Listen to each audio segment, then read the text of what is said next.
दे पादं समूढमस्यापाघुसूरे स्वाहा ॐ इदं विष्णुर्बीजकर्मे त्रेधानि ददे पादं समूढमस्यापाघुसूरे स्वाहा ॐ इदं विष्णुर्बीजकर्मे त्रेधानि ददे पादं समूढमस्यापाघुसूरे स्वाहा ॐ इदं विष्णुर्बीजकर्मे त्रेधानि ददे पादं समूढमस्यापाघुसूरे स्वाहा ॐ इदं विष्णुर्बीजकर्मे त्रेधानि ददे पादं समूढमस्यापाघुसूरे स्वाहा ॐ इदं विष्णुर्बीजकर्मे त्रेधानि ददे पादं समूढमस्यापाघुसूरे स्वाहा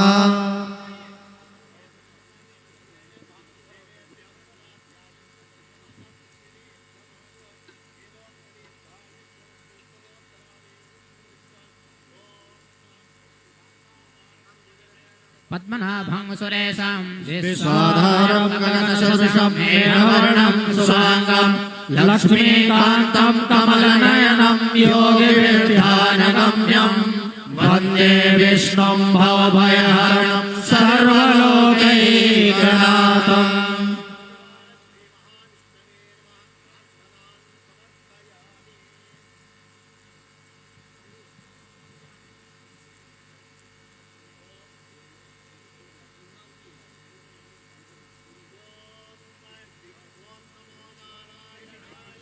स्वाहा ॐ नमो नारायणाय स्वाहा ॐ नमो नारायणाय स्वाहा ॐ नमो नारायणाय स्वाहा ॐ नमो नारायणाय स्वाहा ॐ नमो नारायणाय स्वाहा ॐ नमो नारायणाय स्वाहा ॐ नमो नारायणाय स्वाहा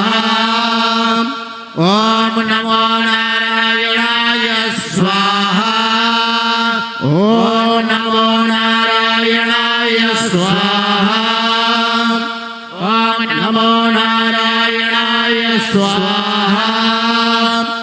ॐ नमो नारायणाय स्वाहा ॐ नमो नारायणाय स्वाहा ॐ नमो नारायणाय स्वाहा ॐ नमो नारायणाय स्वाहा ॐ नमो नारायणाय स्वाहा ॐ नमो नारायणाय स्वाहा ॐ नमो नारायणाय स्वाहा ॐ नमो नारायणाय स्वाहा ॐ नमो नारायणाय स्वाहा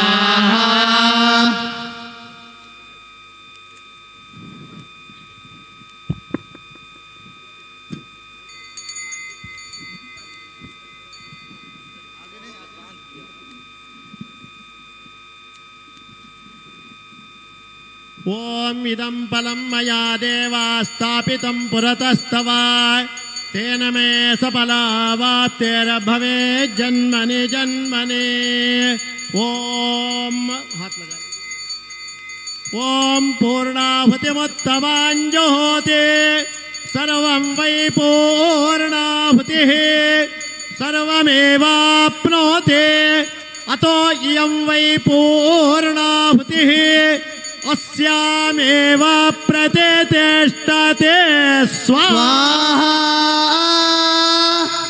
पूर्णाहुति मुहूर्त सुमुहूर्तमस्थिति भवन्तो ब्रुवन्तो पूर्णाहुति मुहूर्त सुमुहूर्त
विश्ववेदाः स्वस्ति नस्तार्क्ष्यो अरिष्टानेमिः स्वस्ति नो बृहस्पतिर्दधातु बृहदसुआ मारुताः प्रश्ने मातरः शोभं यावानो विदधे भुजगमायाः अग्निजिह्वा मानवाः सूरजक्षासो विसुरेणो देवा अवसालमन्यः भद्रं कर्णेभिः शृणुयामदेव भद्रं पश्येमाक्षभिर्जयतराः स्थिरैरङ्गैस्तुष्टुवा धुंसस्तनोभ्यभ्यासे माहिते वाहितं यदायुः शतमेनो शरदो अन्तिदेवा जतरानश्चकरा जरसत्तनो नाम पुत्रासो जतरापितरो भवन्ति मानो मर्यादिरिखतयुर्गन्तो आदित्यरादित्यन्तरिक्षमादितिर्माता स पिता स पुत्रः विश्वे देवा आदितिः पञ्चजना आदित्यजातमादित्यजानित्वाम्मा द्योः शान्तिरन्तरिक्षं शान्तिः पृथिवी शान्तिरापः शान्तिरोषधयः शान्तिः वनस्पतयः शान्तिर्विश्वे देवाः शान्तिर्ब्रह्म शान्तिः सर्वगं शान्तिः शान्तिरेव शान्तिः सामा शान्तिरेधि ॐ शान्तिः शान्तिः शान्तिः होनी चाहिए, पता चलना चाहिए कि अयोध्या धाम पे माननीय मुख्यमंत्री जी मौजूद हैं।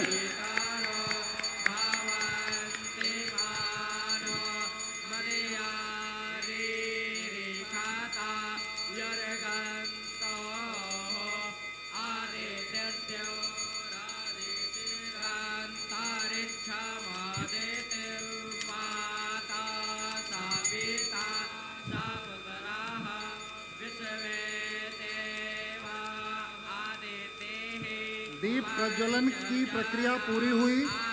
इस तरह से हम इस कार्यक्रम का औपचारिक शुभारंभ कर रहे हैं। स्वस्ति वाचन कर रहे बच्चे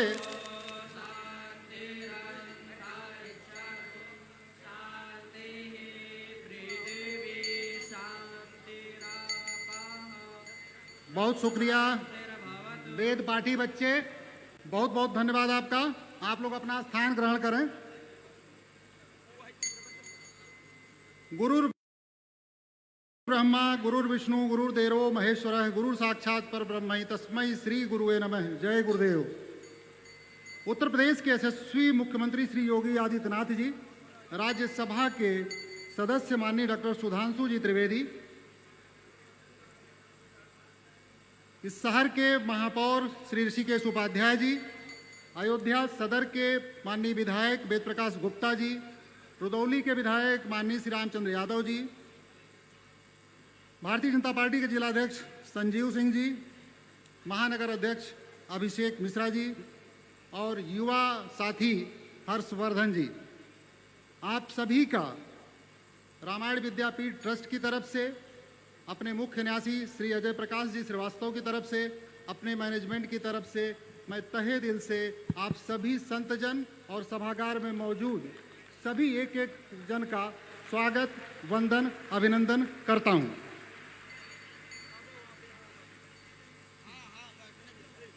माननीय मुख्यमंत्री जी समेत सभी मंच पर मौजूद और सामने, कभी कभी ऐसे क्षण आते हैं जब तय करना मुश्किल होता है कि कहाँ सामने भी मेधा बैठी है, मंच पर भी मेधा बैठी है, लेकिन कुछ सुरक्षा की दुश्वारियां हैं, इसलिए हमें तमाम उपाय करने पड़ते हैं।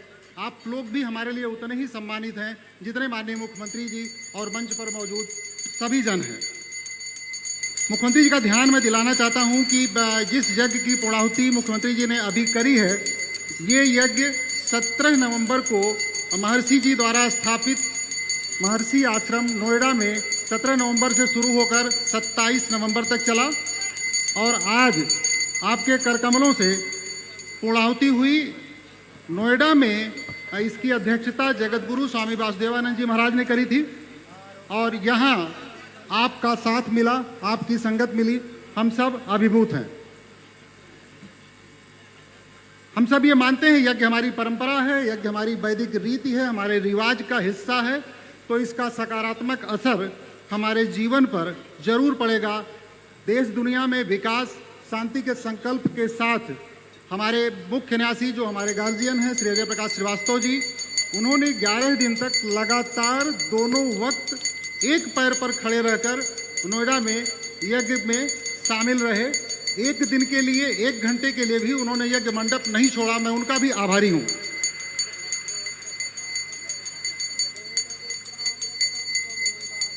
आप सभी का बहुत बहुत आभार। मैं अपनी टीम से रिक्वेस्ट करूंगा कि वो तैयार होकर हमें चलें। मैं अपने ट्रस्ट के मुख्य न्यासी श्री अजय प्रकाश जी श्रीवास्तव, श्री राहुल भारद्वाज और श्रीमान पंकज जी से अनुरोध करूंगा कि आप तीनों माननीय मुख्यमंत्री जी, डॉक्टर सुधांशु जी त्रिवेदी और मंचासीन सभी अतिथिजन का स्वागत, वंदन, अभिनंदन करें। टीम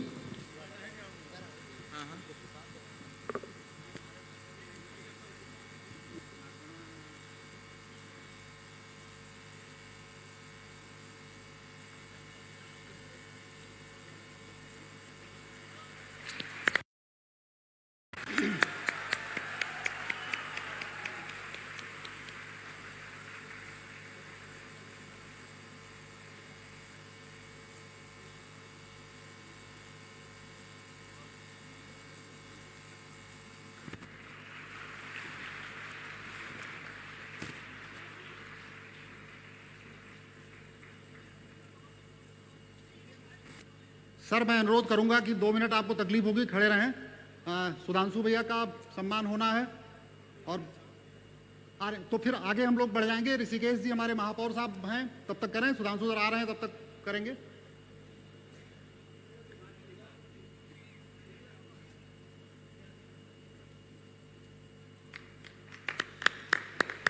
अयोध्या इतनी कमजोर नहीं है, तालियां बजती रहनी चाहिए।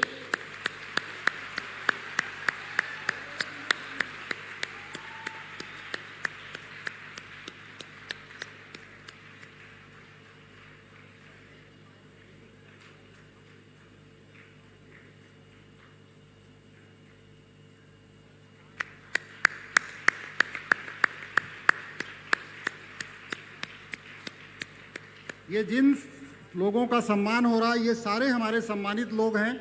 हम ही लोगों ने चुन के, आप लोगों ने ही चुन के विधानसभा में भेजा है, तो इनके सम्मान में यहाँ भी कोई कंजूसी, जब आपने वोट दे दिया तो सम्मान में कंजूसी क्यों? तालियां क्यों नहीं बज पा रही हैं?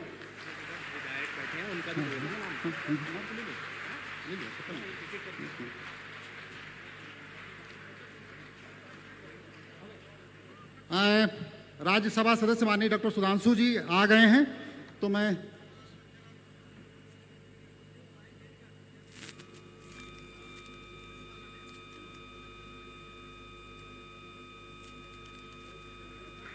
इसके बाद माननीय विधायक सदर सर वहीं खड़े रहेंगे। वेद भैया खड़े हैं आपके बगल में।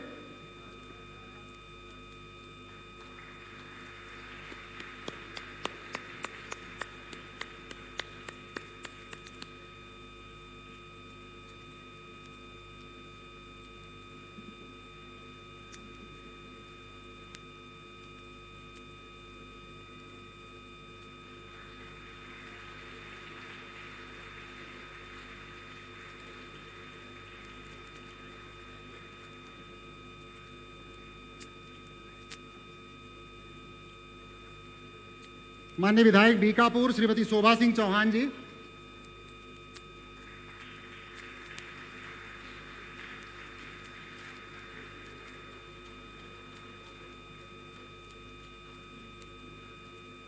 तेजी से बच्चे, तुम लोगों को भारी काम मिल गया, तुम्हारे वजन से बड़ा, लेकिन थोड़ी तकलीफ उठा लो।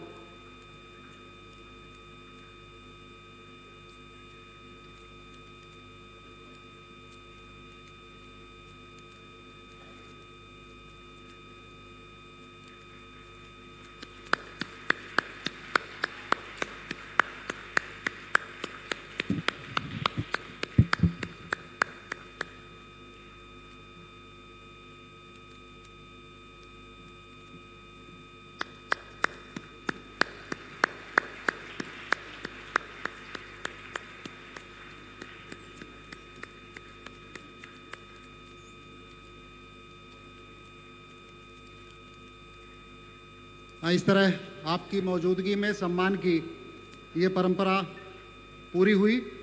मैं आदरणीय श्री अजय प्रकाश जी श्रीवास्तव, राहुल भारद्वाज जी और पंकज जी का शुक्रगुजार हूँ कि आपने ये सम्मान का कार्यक्रम आगे बढ़ाया।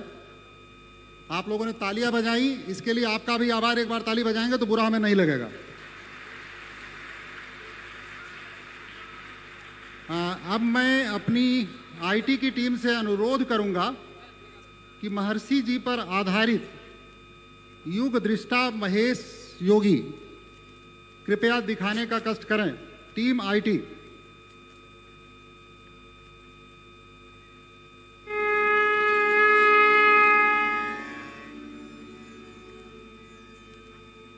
हिमालय ऋषियों महर्षियों की तपस्थली।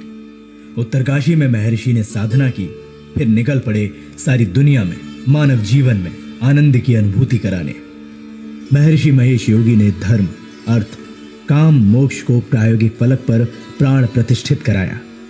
मानव समाज के दुख, दारिद्र्य, अशांति, ज्वलंत समस्याओं का निदान करने का मार्ग महर्षि जी ने प्रशस्त किया। मुझे खुशी हुई कि महर्षि महेश योगी भी फिजिक्स के स्टूडेंट रहे।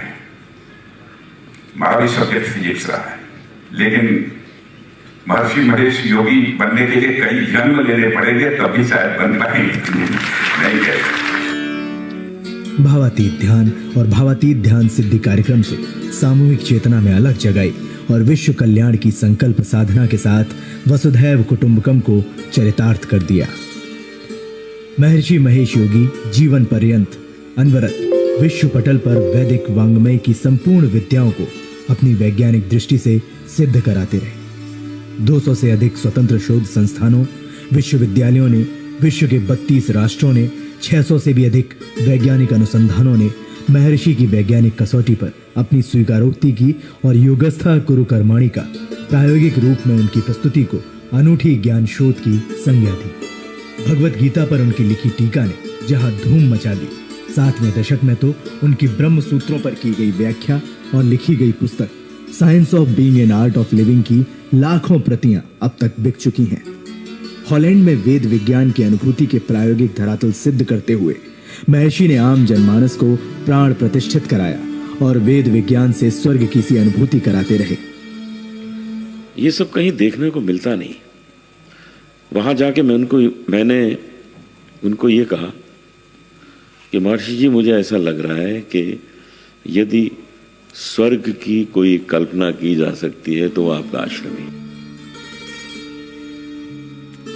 महर्षि जी ने भावातीत ध्यान यानी ट्रांसेंडेंटल मेडिटेशन के माध्यम से दुनिया को एक माला में पिरोने का काम किया, जिसमें 140 से ज्यादा देशों में टीएम केंद्र स्थापित किए।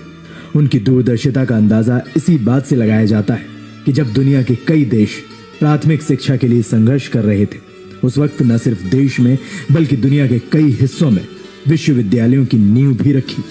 विश्व कल्याण के लिए महर्षि जी के योगदान को रेखांकित करते हुए साल 2019 में देश के यशस्वी प्रधानमंत्री श्री नरेंद्र मोदी जी ने महर्षि जी के नाम का एक डाक टिकट भी जारी किया। उस महान युगद्रष्टा वैज्ञानिक संत को महर्षि रामायण विद्यापीठ की ओर से शत शत नमन। बहुत बहुत शुक्रिया टीम।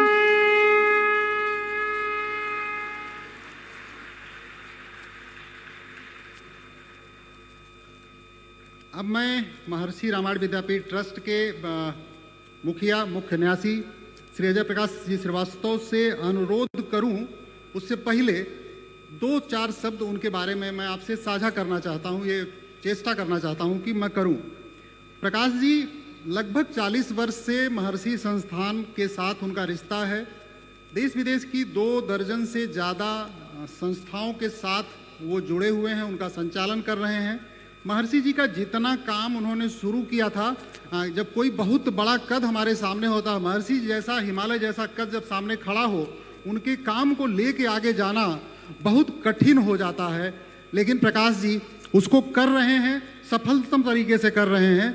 जो महर्षि जी ने जो कुछ भी उन्होंने जितने प्रकल्प शुरू किए, कोई बंद नहीं हुआ है और हम खुशी खुशी आपको बता पा रहे हैं कि हर प्रकल्प आगे बढ़ रहा है। महर्षि जी ने शिक्षा और स्वास्थ्य में काम किया। इस समय 140 देशों में लगभग उनकी खोज थी TM ट्रांसेंडेंटल मेडिटेशन, वो चल रही है और उसके लीडर प्रकाश जी ही हैं। महर्षि जी ने महर्षि विद्या मंदिर की शुरुआत की। 200 से ज़्यादा स्कूल आज की तारीख में अपने देश में चल रहे हैं। जो विश्वविद्यालय पूरे दुनिया में चल रहे हैं उसको भी प्रकाश जी अपने तरीके से अच्छे से चला रहे हैं।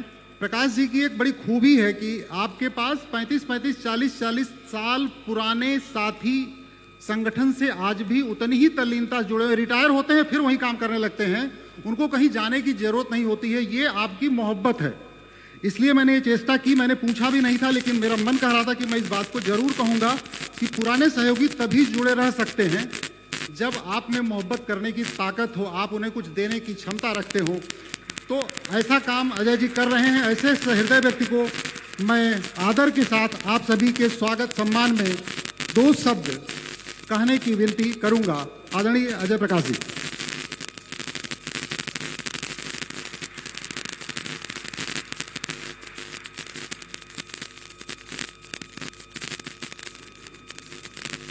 धन्यवाद पाठक जी। जय गुरुदेव। राम ब्रह्म परमार्थ रूपा, भगवान राम जो साक्षात परमार्थ स्वरूप हैं, जो स्वयं ब्रह्म हैं, मैं उनका स्मरण करता हूँ, उनका नमन करते हुए आप सभी आगंतुकों का बहुत बहुत स्वागत करता हूँ। आप सबको प्रणाम करता हूँ। आदरणीय मुख्यमंत्री जी को सादर नमन, उनका स्वागत, अभिनंदन। श्री सुधांशु त्रिवेदी जी को बहुत बहुत धन्यवाद कि वो इतनी दूर से आए, और सारे मौजूद संत महात्माओं को चरण वंदन।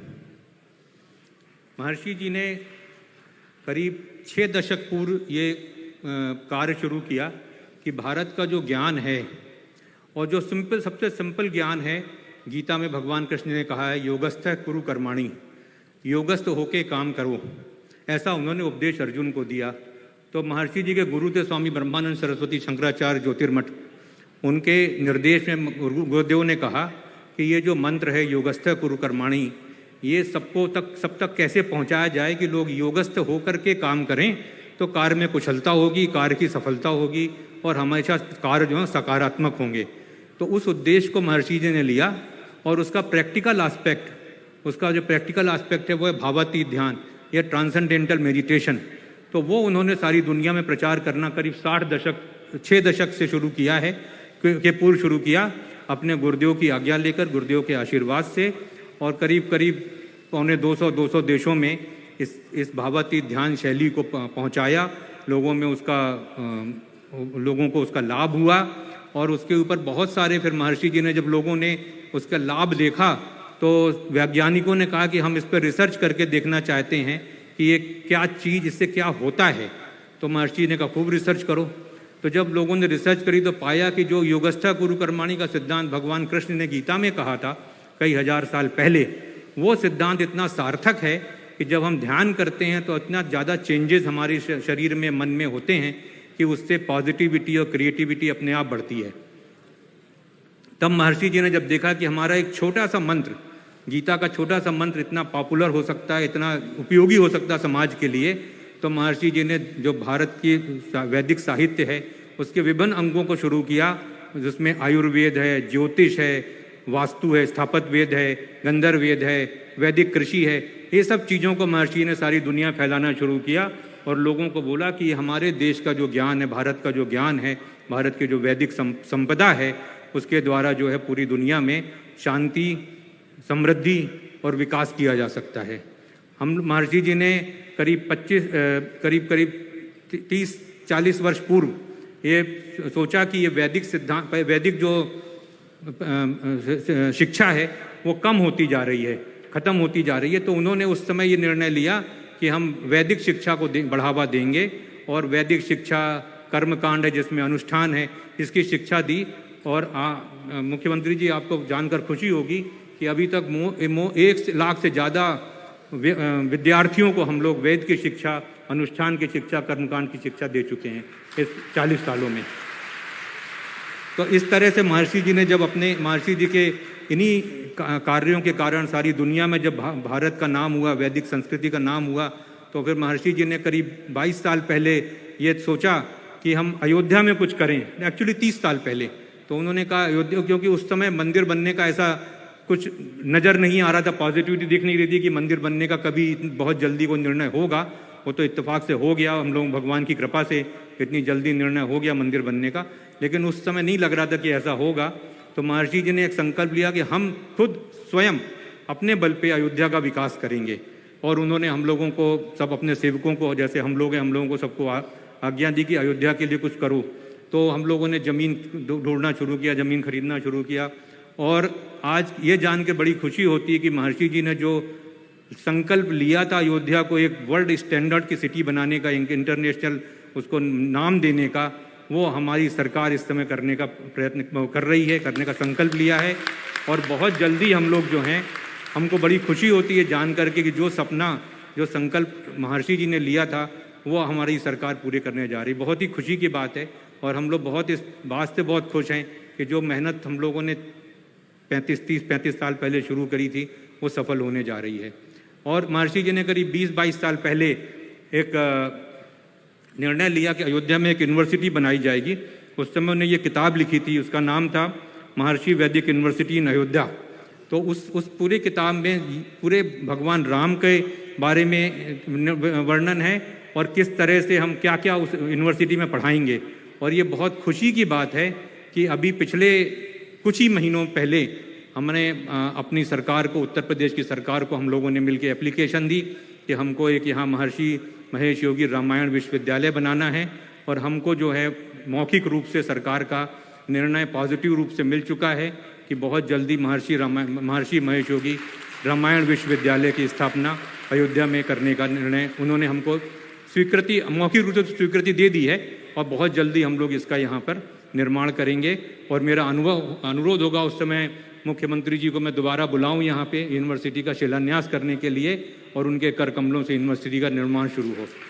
आप सबका बहुत बहुत धन्यवाद आज आने का, यहाँ पे हमारे संस्था के कार्यक्रम में भाग लेने का। मैं मुख्यमंत्री जी का बहुत आभारी हूँ कि उन्होंने इतने व्यस्त कार्यक्रम में भी हमारे लिए समय निकाला, चाहे और हम लोगों का उत्साहवर्धन किया। और जो काम हम लोग इतने दिनों से करने की सोच रहे थे महर्षि जी के संकल्प को पूरा करने का, उसमें उन्होंने आज हम लोगों के काम में थोड़ी सी आहुति डाली। और उन्होंने आज पूर्ण आहुति भी करी है। जो हमारा यज्ञ हमने संकल्प लिया था अद्भुत शांति यज्ञ का, उसमें मुख्यमंत्री जी के कर कमलों द्वारा पूर्णाहुति है। मैं उनका बहुत बहुत आभारी हूँ। सुधांशु जी का बहुत बहुत आभारी हूँ कि उन्होंने इतनी दूर से आए हम लोगों का उत्साहवर्धन करने के लिए। आप सबका और सभी संतों का मैं बहुत आभार प्रदर्शन करता हूँ। आप सबको बहुत बहुत धन्यवाद। जय गुरुदेव। बहुत बहुत आभार आदरणीय सर। अब बहुत ही बढ़िया समय आ गया है। हम लोग उन्हें सुनेंगे जिनकी ओजपूर्ण, तर्कपूर्ण, तथ्यपूर्ण बातें न्यूज़ चैनल्स पर हम रोज कम से कम 6-7 घंटे 8 घंटे तो सुनते ही हैं। मैं खुद उनका फ़ैन हूँ। मैं मानता हूँ कि इस सभागार में अनेक लोग उनके फ़ैन होंगे। मैं किसकी बात कर रहा हूँ मैं बताना नहीं जरूरी समझता। अगर आप ताली बजाएंगे तो मैं जान जाऊँगा कि आप डॉक्टर सुधांशु त्रिवेदी की बात कर रहे हैं।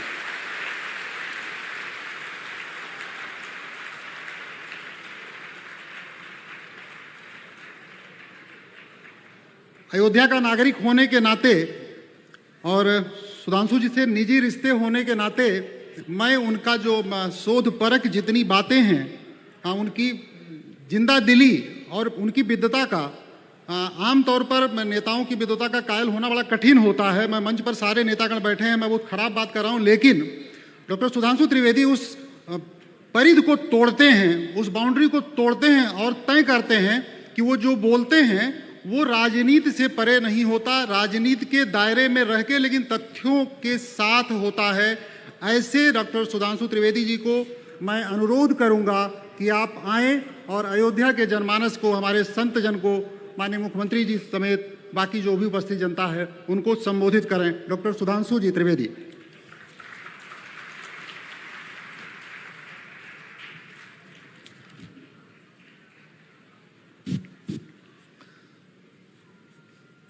सर्वप्रथम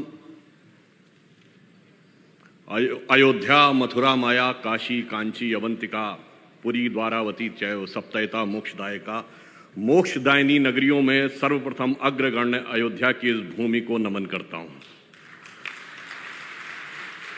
समस्त संत वृंद को नमन करता हूं और उत्तर प्रदेश के आदरणीय मुख्यमंत्री जी, जो स्वयं एक संत भी हैं और उत्तर प्रदेश की सर्वोच्च पद से सेवा कर रहे हैं, माननीय योगी आदित्यनाथ जी, उनका नमन।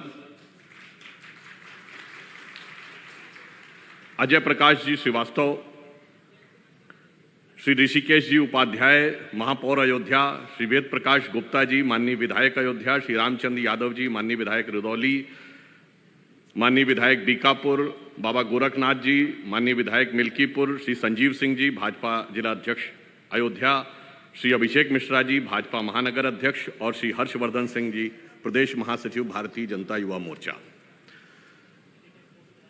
आज का अवसर एक बहुत सुखद संयोग है और यह सुखद संयोग इसलिए भी है कि इस धर्म क्षेत्र में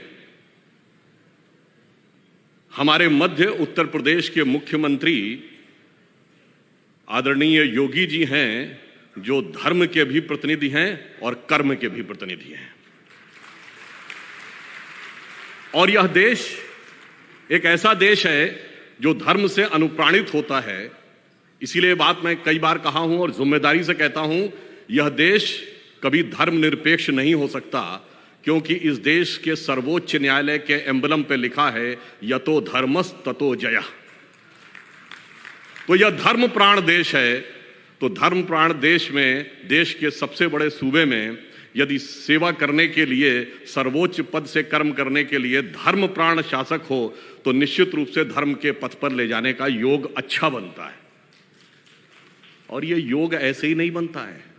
हम लोग सब बचपन में जब श्री राम जन्मभूमि का विषय की बात आती थी और हाल के वर्षों में तमाम टीवी डिबेट होती थी, तो लोग कहते थे भाई आप लोग नारा लगाते थे रामलला हम आएंगे, मंदिर वहीं बनाएंगे, तारीख नहीं बताएंगे। वास्तविकता ये थी कि श्री राम जन्मभूमि का मंदिर कोई इमारत नहीं थी और उसकी तिथि कोई तारीख नहीं थी। ये भारत के वैभव और स्वाभिमान की एक यात्रा थी जो उसी के साथ उठकर ऊपर जानी थी। और यह संयोग क्यों होता है? आप याद करिए, जब श्री रामलला विराजमान दिसंबर 1949 में यहां अयोध्या की भूमि पर प्रकट हुए थे, तो उनकी सर्वप्रथम पूजा किसने की थी? महंत दिग्विजयनाथ जी ने।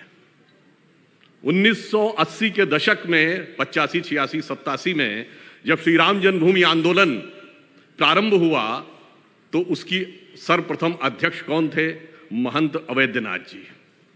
मुझे याद है, मैं बालक के रूप में आया था। अप्रैल 1987 में यहां पर एक रैली हुई थी जिसमें राम मंदिर के निर्माण के संकल्प के लिए ताला खुलने के बाद, और उसमें महंत अवैधनाथ जी ने ही वह गीत गवाया था जिसमें था ना, सौगंध राम की खाते हैं मंदिर वहीं बनाएंगे। उसमें पंक्ति थी कि जन जन के मन में राम रमे और प्राण प्राण में सीता है, हर हृदय की धड़कन रामायण, पग पग पर बनी पुनीता है, इसलिए नरनाहर श्री पुरुषोत्तम का हम मंदिर भव्य बनाएंगे। और जब मंदिर का शिलान्यास हुआ तो हमारे मुख्यमंत्री कौन थे? योगी आदित्यनाथ जी। अब मानिए तो महज संयोग है और गहराई से देखिए तो दैव योग है। सूक्ष्म दृष्टि से देखिए तो मैं यह भी कहना चाहता हूं कि आज जब इस जगह पे हम एकत्र हैं और महर्षि जी का यह कार्यक्रम, अभी देखिए अजय प्रकाश जी ने क्या कहा, जय गुरुदेव। भारत की परंपरा क्या परंपरा कहलाती है? गुरु शिष्य परंपरा, पिता पुत्र परंपरा नहीं होती। इसीलिए जब हम पूजा करते हैं और हाथ में जल लेते हैं तो पंडित जी संकल्प दिलाने के क्या कहते हैं, पहले अपना नाम लीजिए, अगला वाक्य क्या होता है? ये नहीं होता अपने पिता या बाप का नाम लीजिए, अपने गोत्र का नाम लीजिए। यानी परंपरा क्या है? जो आपने आध्यात्मिक परंपरा से आ रहे हैं, दैहिक परंपरा का वह महत्व नहीं है। इसीलिए आपने देखा होगा कि भगवान राम के भक्त हनुमान जी के मंदिर यत्र तत्र देखे होंगे, पर उनके पुत्र लवकुश के मंदिर दिखाई नहीं पड़ते, क्योंकि हमारे यहां आध्यात्मिक परंपरा यानी स्पिरिचुअल सक्सेशन का महत्व है, हमारे यहां बायोलॉजिकल सक्सेशन का महत्व उतना नहीं है। और जब हनुमान जी की चर्चा आती है तो याद आता है सबसे पहले इस धरती पे खड़े होके, हनुमान तेहि परसा करि पुनि कीन प्रणाम, और राम काज कीने बिनु मोहि कहां विश्राम। और राम काज के लिए कौन तत्पर है ये आज सबको नजर आ रहा है, परंतु कुछ लोगों को उसमें निशाचर भी नजर आता है। पर वो क्यों नजर आता है ये भी मैं बताना चाहता हूं। हनुमान जी बहुत विनम्र हैं, अतुलित बलशाली थे, मगर अपनी शक्ति भूल गए थे। आप लोगों को वो प्रसंग ध्यान होगा जब हनुमान जी जाते हैं सीता माता के पास और कहते हैं कि बस 1 माह के अंदर हम लोग आएंगे भगवान राम के साथ वानर सेना लेकर और आपको छुड़ा कर ले जाएंगे। तो सीता जी क्या कहती हैं सुत कपि सब तुम ही समाना, जात उधान अति भट बलवाना।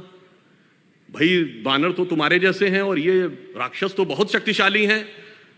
तो आगे वो कहती हैं मोरे हृदय परम संदेहा, इसलिए मेरे मन में संदेह है। और जैसे ही वो कहती हैं मोरे हृदय परम संदेहा, तो हनुमान जी क्या करते हैं, सुनी कपि प्रकट कीन निज देहा। और देह क्या थी, कनक भूधरा कार शरीरा, समर भयंकर अति बलबीरा। बस यही अंतर है हनुमान जी का वह विराट तेजस्वी स्वरूप, जो समाज में चेतना, एक विराट तेजस्वी चेतना, प्रखर चेतना उभर कर सामने आ रही है। कुछ लोग नहीं चाहते कि वो चेतना सामने आए, क्योंकि हनुमान जी के समान जो समाज अपनी चेतना की शक्ति भूला हुआ था, विस्मृत थी, वो क्रमशः याद आती जा रही है। इसलिए उन लोगों को यह निशाचर नजर आ रहा है। पर कालनेमी कौन है सबको पता है। कालनेमी के चक्कर में जो पड़ जाता है तो उबरे ही अंत न होई निबाहु, कालनेमी जिम कर रावण राहु। तो उसका उबरना नहीं हो पाता। और आपने देखा बहुत से लोग गए तो उबर नहीं पाए। अब मैं ये कहना चाहूंगा कि महर्षि महेश योगी जी की एक पुस्तक, जिसको कि आपने प्रेजेंटेशन में भी देखा होगा, उनकी स्वयं की लिखी हुई पुस्तक है science of being and art of living, यानी अस्तित्व का विज्ञान और जीने की कला। बस मैं कहना चाहूंगा कि जिसको हम अपनी धर्म या संस्कृति कहते हैं, उसमें ये दोनों स्वरूप निहित हैं। अस्तित्व का विज्ञान या साइंस ऑफ बीइंग भी है और आर्ट ऑफ लिविंग भी है। साइंस ऑफ बीइंग क्या है? आप याद करिए, एक ही समय में भगवान 2 अलग अलग रूपों में 2 प्रकार के रूप दिखाते हैं। जब भगवान कृष्ण बाल कृष्ण के रूप में थे और उन्होंने मुंह खोला था, तो माता यशोदा को पूरा ब्रह्मांड दिख गया था ना। उसमें किस बालक के मुंह में दिखा था? वो मोहक बाल कृष्ण, जिनके लिए कवि रसखान सैयद इब्राहिम रसखान ने लिखा है, जाहि अनादि अनंत अखंड अछेद अभेद सुवेद बतावें, और ताही अहीर की छोहरियां छचिया वर छाछ पे नाच नचावें। मगर वही कृष्ण जब न्याय के लिए खड़े हुए और पांडवों के पास गए और उन्होंने कहा दुर्योधन की सभा में कि देना है तो आधा राज्य देना चाहिए, न्याय तो ये कहता है, परंतु यदि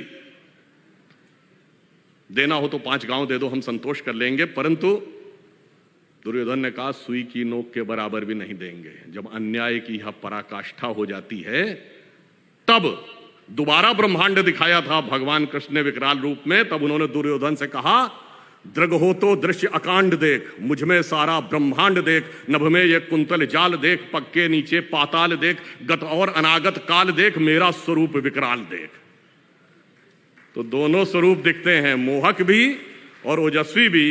इसीलिए कई बार कुछ लोग ऐसे हैं जिनको हिंदू धर्म और हिंदुत्व में अंतर नहीं समझ में आता।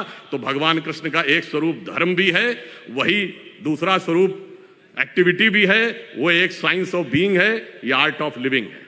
और मैं ज्यादा समय न लेते हुए कहना चाहूंगा जब महर्षि जी का विषय आता है साइंस ऑफ बीइंग, मैंने बचपन में पढ़ा था कि दिसंबर 1983 में महर्षि जी ने वॉशिंगटन डीसी में 19,600 भावातीत ध्यान के साधकों का एक शिविर किया था, और यह संख्या इस आधार पे थी कि उस समय विश्व की जनसंख्या के स्क्वायर रूट का 0.1% था, और उनका यह कहना था कि यदि साधक ध्यान लगा के बैठते हैं तो वातावरण सकारात्मक रहता है। और उस एक महीने और उसके बाद के एक महीने में वॉशिंगटन डीसी से लेकर न्यूयॉर्क स्टॉक एक्सचेंज तक की स्टेबिलिटी सबसे अच्छी रही, और अमेरिका में जब से उनकी डॉक्यूमेंटेड अवेलेबल थी हिस्ट्री, उसमें सबसे कम क्राइम उस 2 महीने में दर्ज हुआ। अब यह भी संयोग था या विज्ञान था? और मैं कहूंगा विज्ञान की जब बात आती है तो सबसे कठिन चीज साइंस में क्या मानी जाती है? Rocket science. लोग कहते हैं ना, अरे भाई ये कोई रॉकेट साइंस है? पर आपको बताना चाहता हूं, रॉकेट साइंस का पिता किसको माना जाता है? एक यूरोपियन वैज्ञानिक है जिसका नाम है वर्नर वॉन ब्रॉन। और वर्नर वॉन ब्रॉन जिसको अपना गुरु मानता था, वो एक जर्मन साइंटिस्ट था जिसका नाम था हर्बन ओबर्ट। और हर्बन ओबर्ट ने लिखा है कि वो ज्ञान के लिए वेदों को पढ़ता था। और ये हर्बन ओबर्ट ने लिखा कहां है? इसमें कोई भारतीय इन्वॉल्व नहीं है। एक राइटर है, साइंटिस्ट, जिनका नाम था एरिक वॉन डाइकन, उनकी किताब है चैरियट्स ऑफ गॉड, उसमें लिखा है। अर्थात इसमें कोई भारतीय नहीं है, सब विदेशी हैं।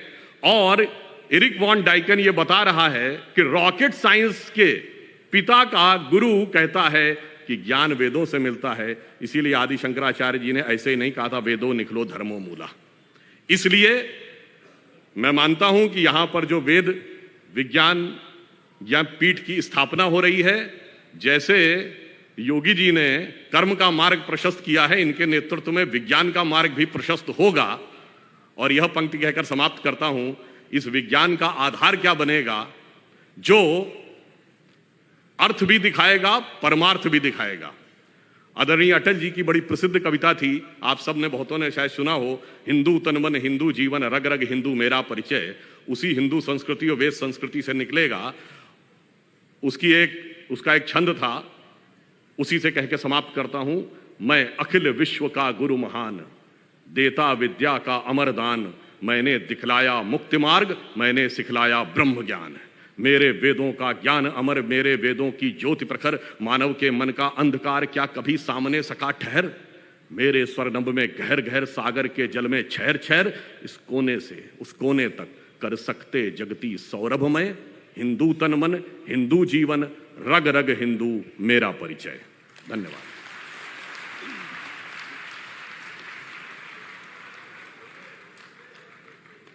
आप सब पहले से ही भरोसा करते आए हैं, लेकिन अभी भी डॉक्टर सुधांशु जी त्रिवेदी ने वो सारी बातें साबित की कि उन्होंने एक भी लाइन ऐसी नहीं बोली जिसमें नॉलेज नहीं था। और इसीलिए मैं और मेरे जैसे अनेक फैन आपके बीच में बैठे हैं। बहुत बहुत आभार डॉक्टर त्रिवेदी साहब का, जो राज्यसभा के माननीय सदस्य हैं।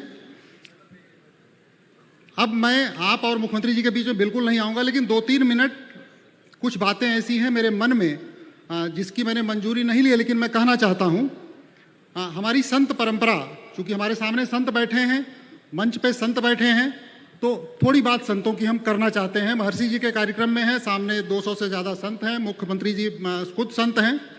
हम इतिहास गवाह, हमारी संत परंपरा बेहद अनूठी है। आज इस कार्यक्रम के मुख्य अतिथि माननीय मुख्यमंत्री श्री योगी आदित्यनाथ जी उसी गौरवपूर्ण परंपरा को आगे बढ़ा रहे हैं, ऐसा मेरा विश्वास है। वो चाहे पूज्य महंत अवैधनाथ जी हों, पूज्य महंत दिग्विजयनाथ जी महाराज हों, या पूज्य महर्षि जी, आप सभी ने शिक्षा के लिए, देश के लिए बहुत कुछ दिया है और आगे देते रहेंगे, दे रहे हैं। गोरखपुर और आसपास के लोग शिक्षा के प्रति गोरक्ष पीठ के समर्पण को बखूबी जानते हैं, लेकिन दुनिया अभी उससे उतनी वाकिफ नहीं है जितनी उसे होनी चाहिए। आप चूंकि संत जन हैं और कुछ विद्यार्थी यहाँ हमारे बड़ी संख्या में हैं, इसलिए मैं उस घटना का उल्लेख करना चाहता हूँ कि इस समय जो समर्पण है वो मुख्यमंत्री जी से मैं बताना चाहता हूँ कि ये चूंकि कार्यक्रम पूरी दुनिया में इस समय लाइव है, लोग देख रहे हैं, इसलिए मैं ये गुस्ताखी कर रहा हूँ कि मैं गोरखपुर, गोरक्षनाथ पीठ और उसके शिक्षा और स्वास्थ्य के कंट्रीब्यूशन को आपके सामने गिनाने की गुस्ताखी कर रहा हूं। पूज्य महंत अवैधनाथ जी, पूज्य महंत दिव्यनाथ जी महाराज, उनके गुरुजन ने जो काम किया उसी को मुख्यमंत्री जी बढ़ा रहे हैं तब जब वो इस समय वाकई बहुत व्यस्त हैं। लोग सुनते हैं 18 घंटे काम करते हुए, मुख्यमंत्री जी 18 घंटे काम करते हैं। गोरखपुर में मुझे कुछ साल रहने का मौका मिला था, 2 साल में हिंदुस्तान अखबार का एडिटर था। वहां रह के मैंने जो चीजें महसूस की थी वही मैं आपसे साझा करना चाहता हूं। जन जन से जुड़ना, मुख्यमंत्री जी यहां बैठे, अब मैं समझता हूं कि अगर मैं नाम उनको लेना होगा तो 100 से ज्यादा लोगों का नाम तो ऐसे बुला देंगे। ये एक संत की और ये एक मुख्यमंत्री की और एक राजनीतिक व्यक्ति की बहुत बड़ी पूंजी है। गोरखपुर संसदीय क्षेत्र के एक एक गांव में 10-10, 20-20, 50-50 लोगों को नाम से पुकार लेना ये सामान्य घटना नहीं है। एक संसदीय क्षेत्र बहुत बड़ा होता है। अब ये सिलसिला जो बढ़ा है, जब मुख्यमंत्री जी मुख्यमंत्री के रूप में शपथ लेते हैं, गोरखपुर से बाहर आते हैं, संसद में 25 साल उन्होंने गुजारे थे, तो थोड़ा सा और परवान चढ़ा। हाल ही में आपने गोरखपुर में एक बड़े विश्वविद्यालय की स्थापना की है। महामहिम राष्ट्रपति जी ने उसका शिलान्यास किया है। कम लोगों को मालूम है कि गोरखपुर विश्वविद्यालय जो दीनदयाल उपाध्याय विश्वविद्यालय है, वह भी गोरखनाथ पीठ का है, उनकी देन है। महाराणा प्रताप शिक्षा परिषद ने अपना भारापुरा कॉलेज पूज्य गुरुदेव अवैधनाथ जी महाराज के गुरुजी दिव्यनाथ जी महाराज ने गोरखपुर विश्वविद्यालय को दान दे दिया था। पूरा एकदम पूरी प्रॉपर्टी, पूरा 1 डिग्री कॉलेज, और बिल्कुल शहर के हृदय में है। सामान्य घटना नहीं हो सकती है, इसको हम कैसे भी कहें, कोई भी राजनीतिक चश्मे से देख सकता, उसका अधिकार है, लेकिन एक घटना सामान्य नहीं है। गोल घर में मौजूद इतनी बड़ी प्रॉपर्टी पूरी उन्होंने सरकार को दान कर दी। गोरखनाथ अस्पताल जो मंदिर कैंपस में है, आप में से किसी ने देखा होगा, नहीं देखा है तो मैं गर्वपूर्वक ये कह सकता हूं कि इससे सस्ता, इससे बेहतरीन, हालांकि वो ट्रस्ट का है लेकिन मैं निजी कह रहा हूं, निजी अस्पताल पूर्वी उत्तर प्रदेश में तो खैर है ही नहीं, उत्तर प्रदेश में भी नहीं होगा। वहां के डॉक्टरों का जो समर्पण है, उसकी प्रेरणा हमारे मुख्यमंत्री जी हैं। ये मैंने अपनी आंख से देखा है, उनकी मुंह देखी मैं कोई बात नहीं कर रहा हूं। आपका एक और चेहरा है जिससे बहुत कम लोग वाकिफ हैं। मुख्यमंत्री जी को लोग मानते हैं कि एक खास समुदाय के बड़े विरोधी हैं। इससे बड़ा झूठ कोई दूसरी बात नहीं हो सकती। मंदिर कैंपस में जितनी दुकानें हैं उसमें बड़ी संख्या अल्पसंख्यक समुदाय की है। मंदिर के चारों तरफ की जो आबादी है बड़ी संख्या में उसी समुदाय की है। देश में जितने दंगे हुए हैं कहीं भी कुछ भी नहीं हुआ, वहां शांति रही। ये आपके संरक्षण में, पूज्य अवैधनाथ जी के संरक्षण में ये सारी सुरक्षा उनको मिली है। ये छोटा मामला नहीं हो सकता। चूंकि गोरक्षपीठ उनकी रक्षा में आगे है, मुख्यमंत्री जी वैसा ही करते आ रहे हैं। अपने धर्म की रक्षा करते हुए दूसरों की मदद का यह तरीका उनको लीक से अलग हटाता है। मैं आपसे विनती करूंगा कि ये सारी बातें मैं क्यों कर रहा हूं कि महर्षि जी का संस्थान है, महर्षि जी के कार्यक्रम में मुख्यमंत्री जी हैं, फिर मैं मुख्यमंत्री जी की या गोरक्षपीठ की चर्चा क्यों कर रहा हूं? क्योंकि मैं संत परंपरा की चर्चा कर रहा था। महर्षि महेश योगी की संस्था जो ये यज्ञ का समापन है, जिसमें मुख्यमंत्री जी आपके सामने है, गोरक्षपीठाधीश्वर यहाँ मंचासीन है। मैं साफ देख रहा हूं कि हमारी संत परंपरा कितनी मजबूत और जागरूक है, चाहे वो गोरक्षपीठ हो या महर्षि महेश योगी। सभी ने शिक्षा और स्वास्थ्य पर ही फोकस किया है। माननीय मुख्यमंत्री जी, आज श्री अयोध्या धाम की धरती पर आपके माध्यम से यह सूचना जन तक पहुंचाते हुए खुशी हो रही है। पूज्य महर्षि जी की पहल पर हॉलैंड सरकार ने राम नाम की मुद्रा को मंजूरी दी है। राम के नाम की मुद्रा चल रही है, प्रचलित है। ये अयोध्या के लिए, हमारे देश के लिए गर्व की बात है। एक मुद्रा की कीमत 850 रुपए है आज की तारीख में। ये हमारे लिए गर्व की बात है, ये हमारे संत समाज के लिए गर्व की बात है। हम सब सेवक हैं, हमारे लिए बात है। उसी तरह से चीजें पुष्पित पल्लवित हो रही हैं।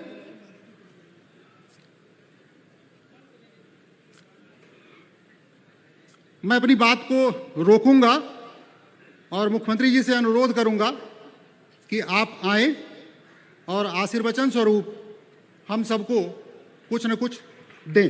माननीय मुख्यमंत्री जी।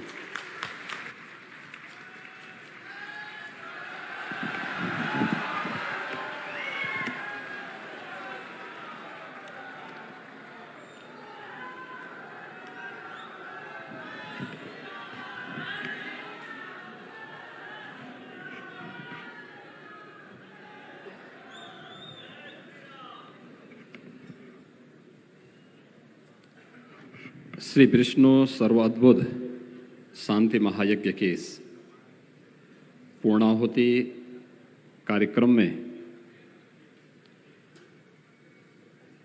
मंच पर उपस्थित माननीय सांसद डॉक्टर सुधांशु त्रिवेदी जी,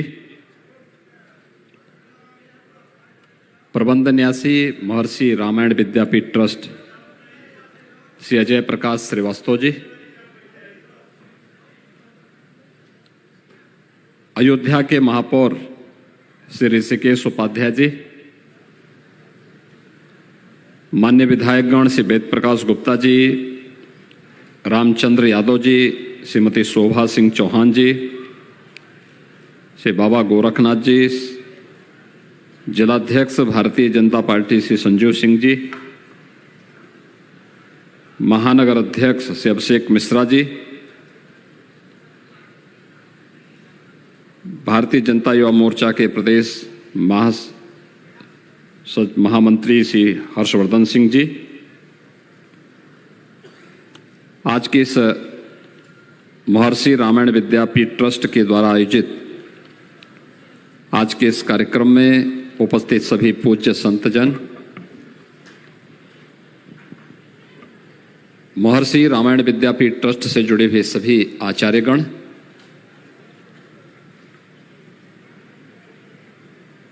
और प्यारे बच्चों, मुझे बहुत प्रसन्नता है कि आज यहाँ पर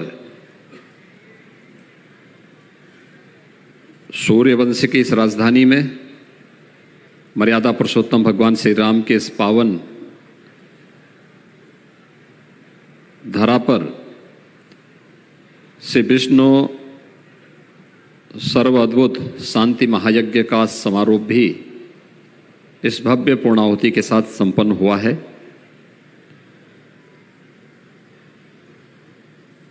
महर्षि महेश योगी जी से मुझे संवाद बनाने का एक अवसर प्राप्त हुआ था 1998 में।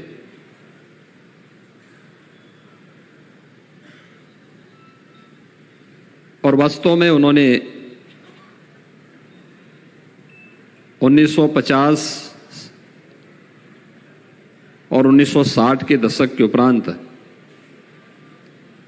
भारत और भारतीयता को विश्व पटल के सामने प्रस्तुत करने के लिए जो कार्य किया था वह अद्भुत था और अभिनंदनीय भी, क्योंकि जब दुनिया हमारे बारे में एक बहुत गलत धारणा बनाती थी, भारत के वेदों की परंपरा को, दुनिया के वेद, हम सब जानते हैं कि वेद दुनिया के सबसे प्राचीन ग्रंथ हैं, और एक वेद तो दुनिया में इसको हर एक व्यक्ति ने माना है कि दुनिया का सबसे प्राचीन ग्रंथ है। लेकिन वेदों के बारे में जो दुष्प्रचार दुनिया के अंदर हुआ, लोगों ने जिस प्रकार की गलत तथ्य प्रस्तुत किए, उन सब के बावजूद दुनिया के मंचों पर बेधड़क भारत और भारतीयता के इन मुद्दों को, वेदों की बातों को, रामायण के प्रसंगों को, महाभारत के उद्धरणों को प्रस्तुत करते हुए उन्होंने भारत और भारतीयता के मुद्दे को जिस मजबूती के साथ रखने का कार्य उस कालखंड में किया था, भारत की आयुष पद्धति को दुनिया के सामने रखा था, भारत की योग की परंपरा को जिस मजबूती के साथ दुनिया के सामने रखा था वह अद्भुत था, अभिनंदनीय था। और योग में भी भावातीत ध्यान के मुद्दे को लेकर के विश्व का ध्यान अपनी ओर आकर्षित किया था। उस कालखंड में जब एक सामान्य व्यक्ति के लिए वहां पर पहुंचना बहुत कठिन था, हिमालय के उतंग शिखर से लेकर के सुदूर दक्षिण में केरल तक अलग अलग क्षेत्रों का विस्तृत भ्रमण करने के उपरांत दुनिया के सामने फिर भारत और भारतीयता के मुद्दों को बेधड़क रखना, यह हम सब के लिए उस कालखंड की परिस्थितियों को ध्यान में रख करके, जब सरकार अपने को सेकुलर दिखाने की प्रयास कर रही हो, भारत और भारतीयता से मुंह मोड़ने का प्रयास कर रही हो, तब एक संत विश्व पटल के सामने भारत की बात को पूरी मजबूती से रखने का साहस कर रहा हो, तो यह उस कालखंड के लिए अद्भुत भी था और वर्तमान के लिए अभिनंदनीय भी है। और इस देश से मैं महर्षि महेश योगी जी की इस परंपरा से जुड़े हुए महर्षि जी के नाम पर इस रामायण विद्यापीठ ट्रस्ट से जुड़े हुए सभी पदाधिकारियों को, जो आज महर्षि के इस पूरे कार्यक्रम को अभी भी उसी भाव के साथ आगे बढ़ाने का कार्य कर रहे हैं, इन सब को हृदय से साधुवाद देता हूं।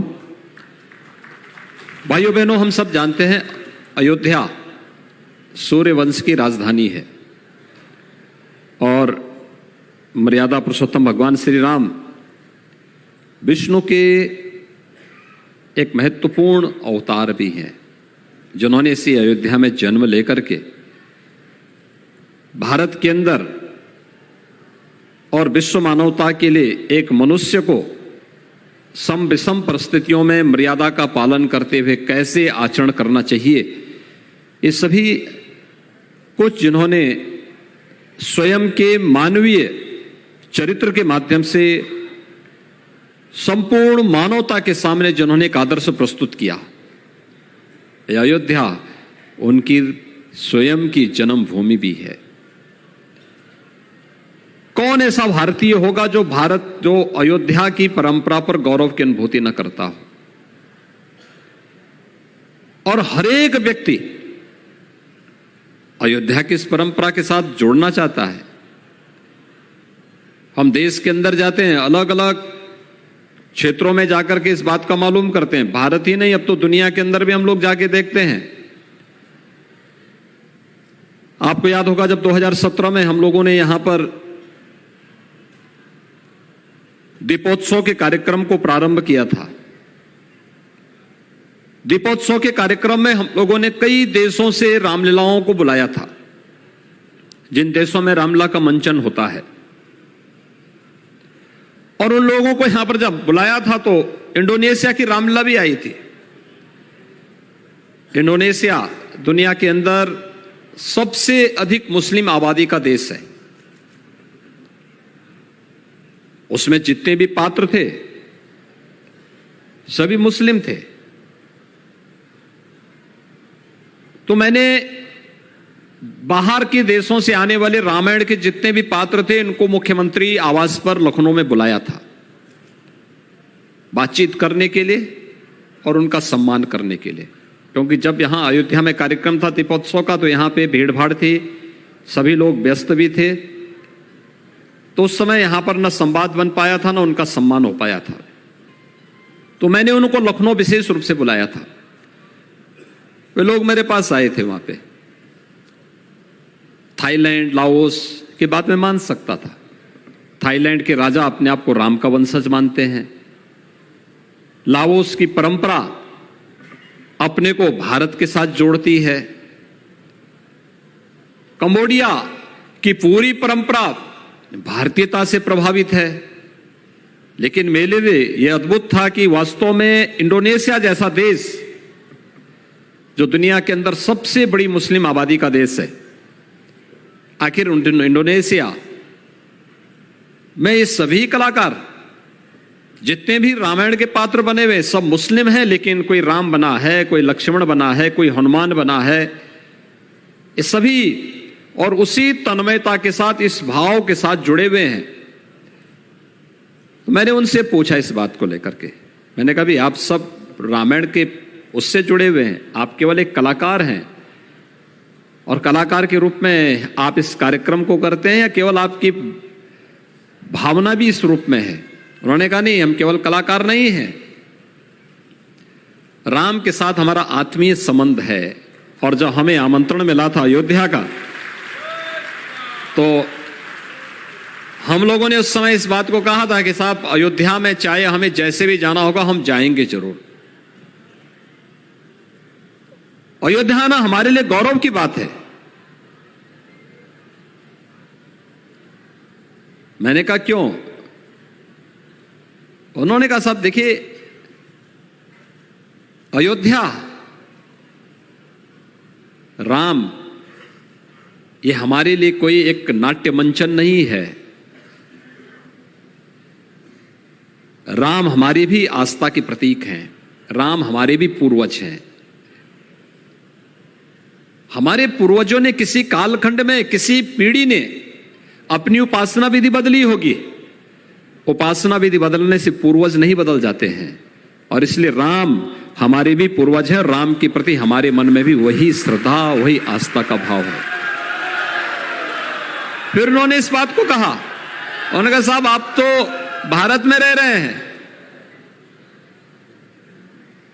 हमें भारत की करेंसी के बारे में नहीं बोलना, लेकिन हमारे यहां जो करेंसी निकलती है ना, वह गणपति के नाम पर निकलती है, गणेश जी के नाम पर निकलती है। हमारे यहां पर जो हमारी एयरलाइंस है वह गरुड़ के नाम पर है, जो विष्णु की सवारी है, भगवान विष्णु की सवारी है। हम लोग तो बहुत नजदीक से जुड़े हुए हैं भारत के साथ। उपासना विधि, भारत के अंदर भी अलग अलग उपासना विधियां हैं, कोई शैव है, कोई शाक्त है, कोई वैष्णव है, कोई किसी अन्य परंपरा को मानता है, उसमें कोई मतभेद तो है नहीं। अपने अपने अनुसार हर व्यक्ति ने अपने अपने दर्शन, अपनी अपनी प्रकृति के अनुरूप अपनी अपनी पूजा पद्धति तय कर ली है। लेकिन राम तो हम सब के पूर्वज हैं, और इसलिए हम रामायण के साथ जुड़े हुए हैं। रामायण की इस परंपरा के साथ, रामलीला के इस मंचन के साथ हम सब जुड़े हैं, आस्था के साथ हम जुड़ते हैं। और वे लोग आए थे। यानी भारत का तो हर व्यक्ति अयोध्या के साथ जुड़ने पर गौरव की अनुभूति करता ही है। आज विश्व मानवता भी अयोध्या के साथ जुड़ने पर गौरव की अनुभूति करता है। और ये अयोध्या से जुड़े हुए पूज्य संतों के लिए भी, और अयोध्या से जुड़े हुए हर नागरिक के लिए बहुत महत्वपूर्ण है। आपने इस बार भी देखा होगा दीपोत्सव के आयोजन में श्रीलंका की रामलीला भी आई थी। और अभी कुछ दिन पहले श्रीलंका के राजदूत यहां पर अशोक वाटिका की शिला को लेकर के आए थे, राम मंदिर निर्माण को लेकर के उसे दान करने के लिए। दुनिया आज आपके साथ जुड़ रही है। दुनिया अयोध्या के साथ एक आत्मीय संवाद बना रही है। अयोध्या धर्म के पथ का अनुगामी है।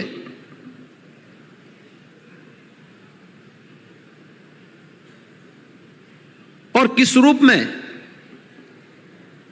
महर्षि वाल्मीकि ने यही तो कहा, रामो विग्रहवान धर्म। यानी उन्होंने एक लाइन में सब कुछ कह दिया। राम धर्म के साक्षात स्वरूप हैं, राम ही धर्म है। धर्म के जो गुण हैं, धर्म के जो लक्षण हैं, वह अगर किसी एक जगह मिलते हैं तो वे मर्यादा पुरुषोत्तम भगवान श्री राम में मिलते हैं। इसलिए राम और धर्म ये अलग अलग हो ही नहीं सकते, एक दूसरे के पूरक हैं। और इन दोनों में किसी एक के गुण को हम ले लें, किसी एक के लक्षण को ले लें तो मान लें यही धर्म है या यही राम है। और यही तो राम की विशेषता है, यही हमारी सनातन धर्म की भी विशेषता है।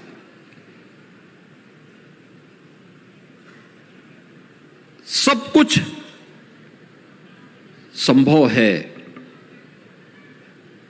अयोध्या ने 500 वर्षों तक लंबे संघर्ष झेले हैं, देखे हैं, नजदीक से महसूस किया है। 500 वर्षों तक ही नहीं, बहुत उससे पहले भी मोहम्मद गौरी से लेकर के और लगातार ये चलता रहा।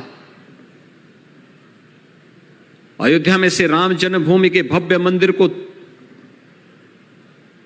अपवित्र करने का पहला कार्य यहां पर मोहम्मद गौरी के आने के पहले भी हो गया था, सालार मसूद गाजी ने किया था। उसके उपरांत समय समय पर ये हमले होते रहे, हमारी भावनाएं और हमारे भावों को कुंद करने का प्रयास होता रहा। लेकिन अयोध्या भी कभी चुपचाप नहीं बैठी, कभी चुपचाप अयोध्या नहीं बैठी। चुपचाप हम लोग अन्याय और अत्याचार को बर्दाश्त नहीं करते रहे, क्योंकि राम ने तो कभी ना अन्याय किया और ना अन्याय सहा। यानी हम अधर्म भी नहीं करेंगे और अधर्म भी नहीं सहेंगे, और यही तो अयोध्या है,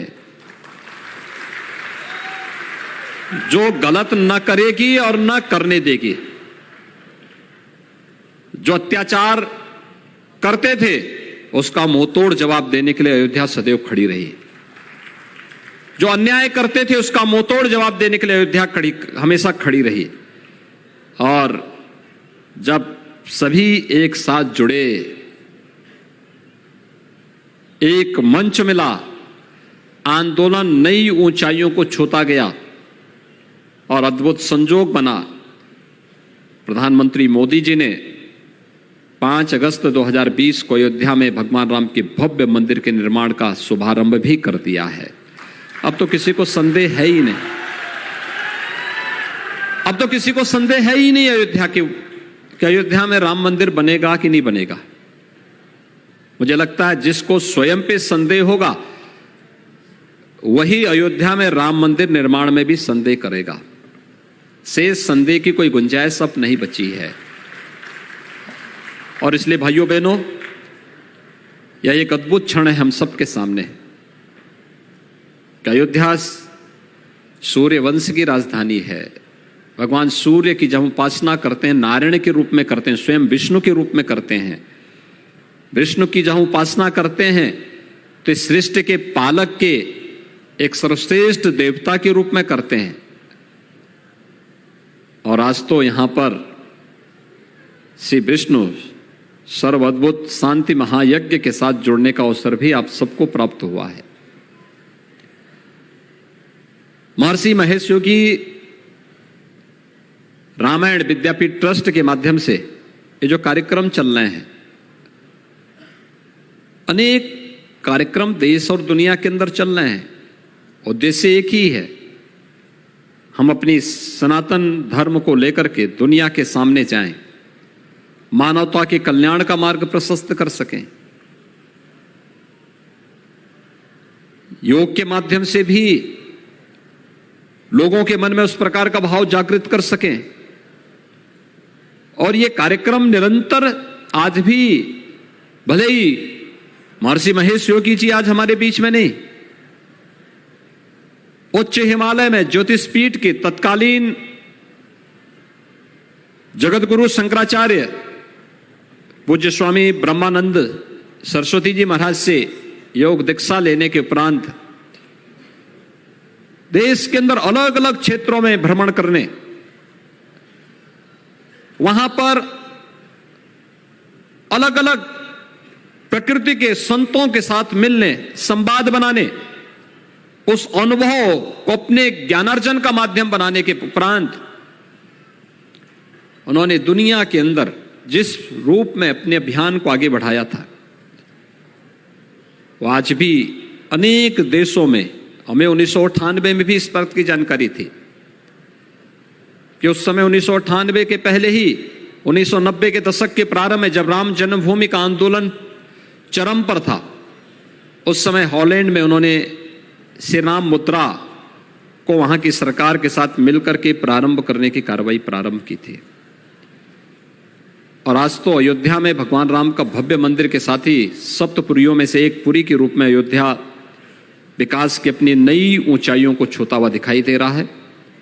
आज के इस अवसर पर जब हम लोग यहां पर उपस्थित हुए हैं, मैं महर्षि रामायण विद्यापीठ ट्रस्ट से जुड़े हुए अपने जितने भी पदाधिकारी हैं, इन सबसे ये कहूंगा कि वह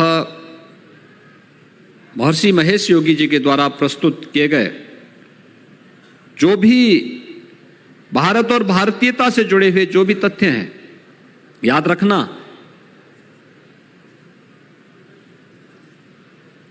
महाभारत में एक बात कही गई है। जब महाभारत के बारे में अवगत कराना था भगवान वेदव्यास को, तो वेदव्यास ने उस समय एक बात कह दी थी उसमें,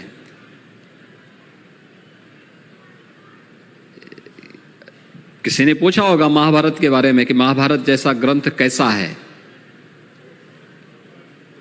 और क्या ये अलग है, क्योंकि उससे पहले वेद थे ही।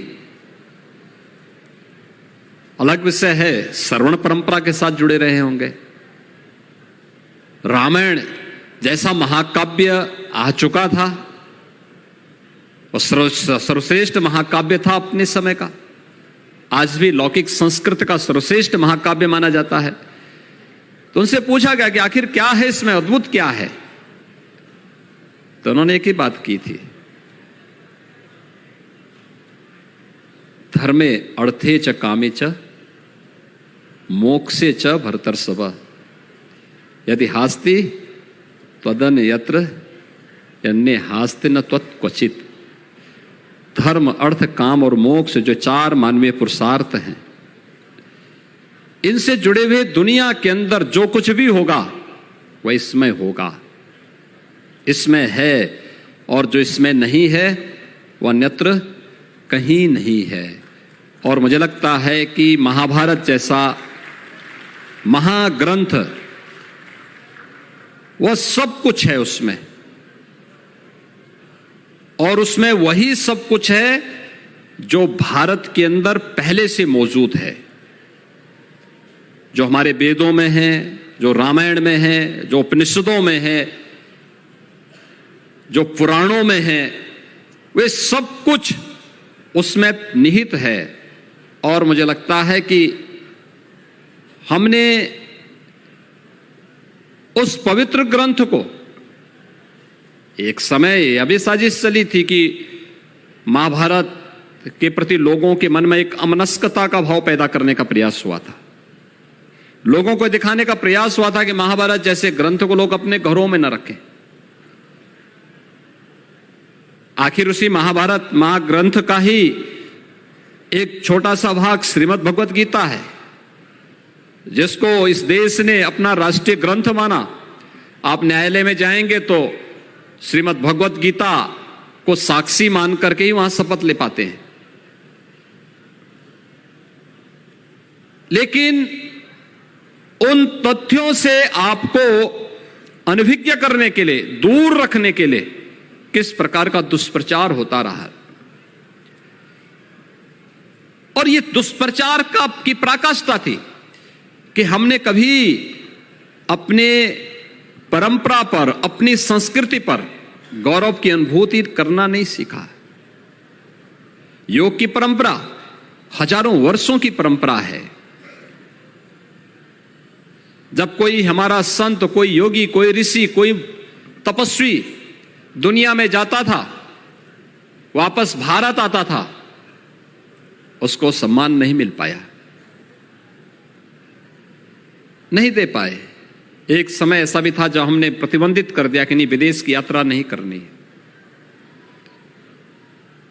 आखिर दक्षिण पूर्व एशिया के देशों तक भारतीय संस्कृति गई, इंडोनेशिया में गई, थाईलैंड में गई, लाओस में गई, कंबोडिया में गई।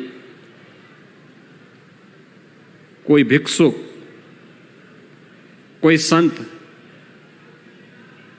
कोई वैदिक विद्वान वहां लेके गया होगा, तब गया है ना, उछल करके नहीं चली गई है।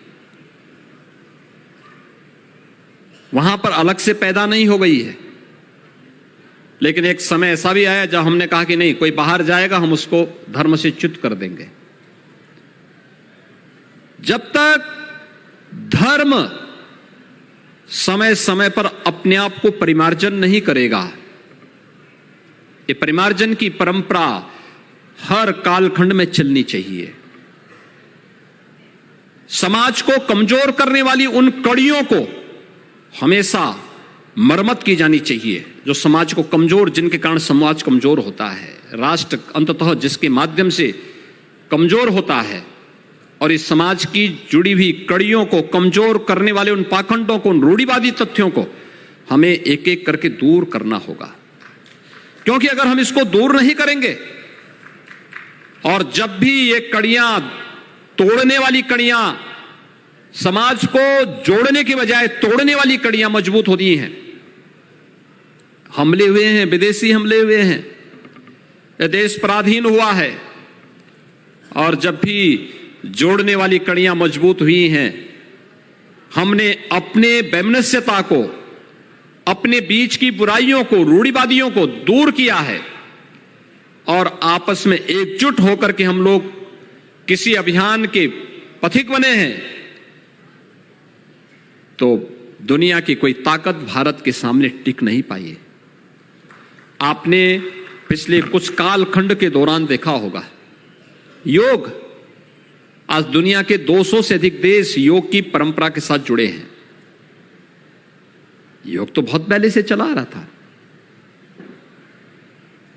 मुझे याद है 2011-12 के आसपास मैं देख रहा था, अमेरिका के अंदर एक व्यक्ति ने योग के कुछ आसन को पेटेंट करवा दिया। बड़ा हंगामा संसद में हुआ था। हम लोगों ने स्वयं इस मुद्दे को मैंने उठाया था संसद में कि योग की परंपरा को अमेरिका कैसे पेटेंट करा सकता है। योग तो भारत की सनातन परंपरा का एक पार्ट है, एक उसका हिस्सा है, उससे आप अलग नहीं कर सकते। लेकिन पेटेंट अमेरिका करा रहा था, हल्दी को अमेरिका पेटेंट करा रहा था, जामुन को अमेरिका पेटेंट करा रहा था। जब भारत ने पुरजोर प्रतिरोध किया, वो निरस्त हुआ। प्रधानमंत्री मोदी जी के कारण आज योग 21 जून की तिथि विश्व योग दिवस के रूप में दुनिया के सामने है।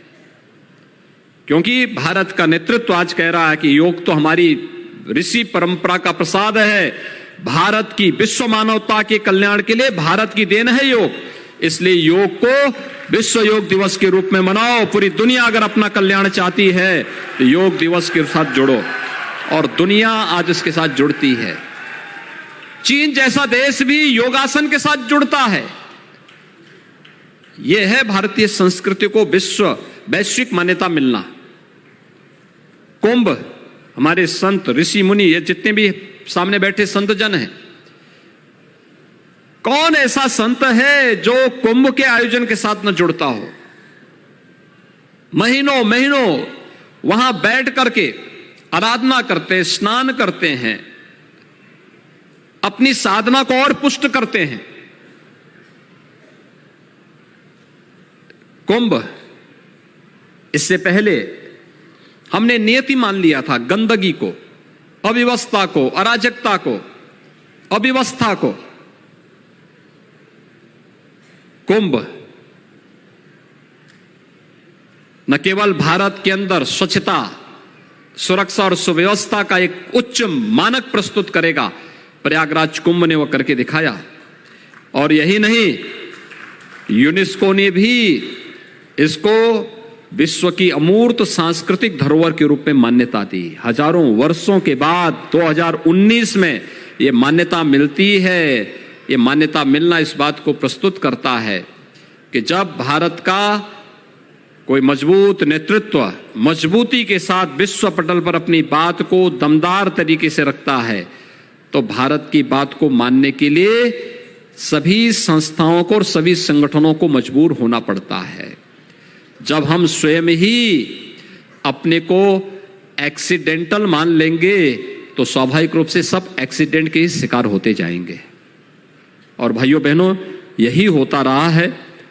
आज के इस अवसर पर यहाँ पर महर्षि रामायण विद्यापीठ ट्रस्ट के द्वारा जो आयोजन किया गया है, मैं इससे जुड़े हुए सभी पदाधिकारियों को हृदय से इसके लिए साधुवाद देता हूँ।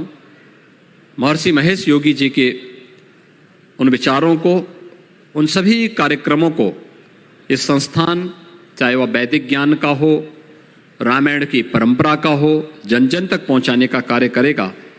इस अभियान के साथ सरकार उनको भरपूर सहयोग करेगी। विश्वविद्यालय निर्माण की सभी औपचारिकताओं को, जो भी शासन ने उसके लिए मानक तय किए हैं, जो भी संस्था उन मानकों को पूरा करेगी, सरकार समयबद्ध तरीके से उनको सभी प्रकार की सहूलियतें भी देगी और हर प्रकार का समर्थन भी देगी। इस विश्वास के साथ मैं आज के इस कार्यक्रम के अवसर पर इस पूरे ट्रस्ट के प्रति, पूरे अयोध्या वासियों के प्रति, आप सभी के प्रति हृदय से अपनी शुभकामनाएं देते हुए सभी पूज्य संतों का हृदय से अभिनंदन करता हूं। धन्यवाद। जय जय श्री राम। बहुत बहुत आभार आदरणीय मुख्यमंत्री जी। आप